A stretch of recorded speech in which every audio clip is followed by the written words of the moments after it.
అని చెప్తే కూడా దాని కర్కశంగా ఉద్యమాన్ని అణిచివేసింది కూడా ఆనాడు అప్పుడున్న కాంగ్రెస్ అధినాయకత్వం, కాంగ్రెస్ పార్టీనే.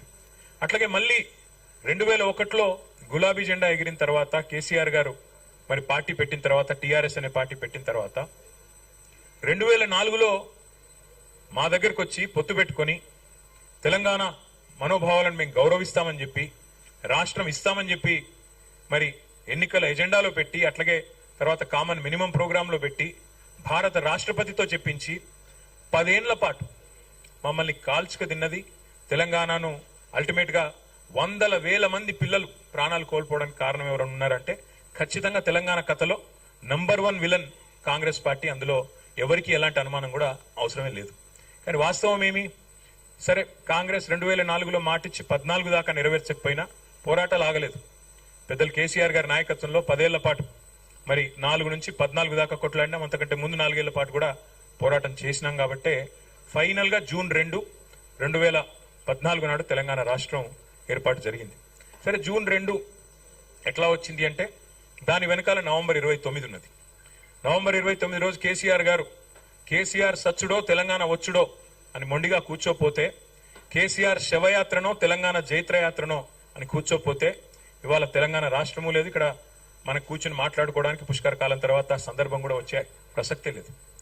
ఒక మొండితనం, ఒక సంకల్పం, ఉక్కు సంకల్పం ఉన్న నాయకుడు కేసీఆర్ గారు. ఇక్కడందరూ మీరు జర్నలిస్టులు, విఘ్నులు, పెద్దలు, రాజకీయాలను ఎప్పటి నుంచో చూస్తున్న వాళ్ళు, అవపోసన పట్టిన వాళ్ళు కూడా ఉన్నారు. నేను మిమ్మల్ని సూటిగా ఒకటే అడుగుతా ఉన్నా. భారతదేశ సమకాలీన రాజకీయాల్లో మీరు ఒక్క రాజకీయ నాయకుని చూపెట్టండి నాకు. 2001లో పార్టీ పెట్టినప్పుడు సమాజంలో, ప్రజల్లో ఉన్న ఒక అపనమ్మకాన్ని, అవిశ్వాసాన్ని, విశ్వాస లేమిని తొలగించడానికి నేను గనక ఎత్తిన జెండా దించితే నన్ను రాళ్లతో కొట్టి చంపే అధికారం మీకు ఇస్తున్నా అన్న ఒక్క రాజకీయ నాయకుని భారతదేశంలో మీరు నాకు దయచేసి చూపెట్టండి. అలాంటి సాహసం సామాన్యమైన సాహసం కాదు. ఆ మాట అనడానికి కూడా గుండె ధైర్యం కావాలి. అట్లాగే నేను హైదరాబాద్ నుండి బయలుదేరిపోతున్నా, ఆంధ్రప్రదేశ్ నుంచి బయలుదేరిపోతున్నా, మళ్ళీ తిరిగి తెలంగాణలోనే కాలు పెడతా అని చెప్పాలంటే కూడా గుండె ధైర్యం కావాలి, ఖలేజా కావాలి.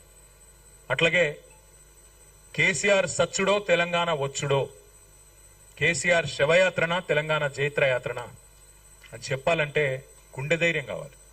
అందుకే కేసీఆర్ గారు ఆ రోజు, ఇవాళ రియర్ వ్యూ మిర్రర్ లో అన్ని క్లియర్ గానే కనబడతాయి. ఇవాళ రాష్ట్రం ఏర్పడ్డ తర్వాత 12 ఏళ్ల తర్వాత ఎవరు పడితే వాళ్ళు ఏది పడితే అది మాట్లాడొచ్చు.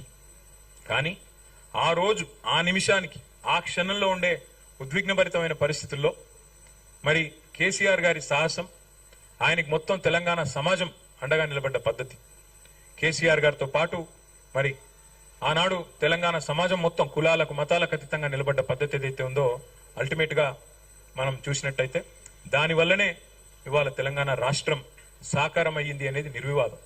సరే, కాంగ్రెస్ పార్టీ మేము ఇచ్చాము అని చెప్పుకోవచ్చు. ఇవ్వక తప్పని అనివార్యత సృష్టించింది తెలంగాణ ప్రజాశక్తి.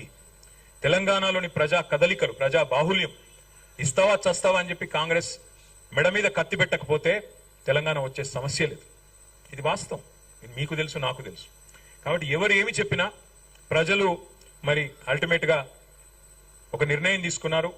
ఏ నాయకుడి నాయకత్వంలో అయితే తెలంగాణ సాధించుకున్నామో ఆ నాయకుడి చేతుల్లోనే తెలంగాణ ఉంటే భద్రంగా ఉంటుందని చెప్పి 2014 మరి జూన్ 2 ఆ రోజు మీకు తెలుసు బ్రహ్మాండంగా కేసీఆర్ గారి నాయకత్వంలో కొత్త రాష్ట్రం ఏర్పడింది. కొత్త ప్రభుత్వం కూడా కొలువు తీరింది. మరి కొలువు తీరిన ఈ ప్రభుత్వం ఆ రోజు మేము ఒక నిర్ణయం తీసుకున్నాం. సరే, పోరాటంలో, ఉద్యమంలో 14 ఏళ్ల పాటు జరిగిన మలిదశ పోరాటంలో ఎన్నో త్యాగాలున్నాయి, ఎన్నో ఉద్విగ్నభరితమైన అనుభవాలున్నాయి. కానీ ఉద్యమ లక్ష్యం నెరవేరింది, ఉద్యమం లక్ష్యాన్ని చేరింది. తెలంగాణ రాష్ట్రం కావాలనుకున్నాం, రాష్ట్రం వచ్చింది. వచ్చిన ఈ రాష్ట్రంలో ఇంకా పంచాయతీలొద్దు, ప్రాంతాలుగా విడిపోయిన ప్రజలుగా కలిసి ఉండాలి. ఎందుకంటే ఎన్నో లక్షల మంది సోదరులు ఇతర రాష్ట్రాల వాళ్ళు తెలంగాణలో నివాసం ఉంటున్నారు.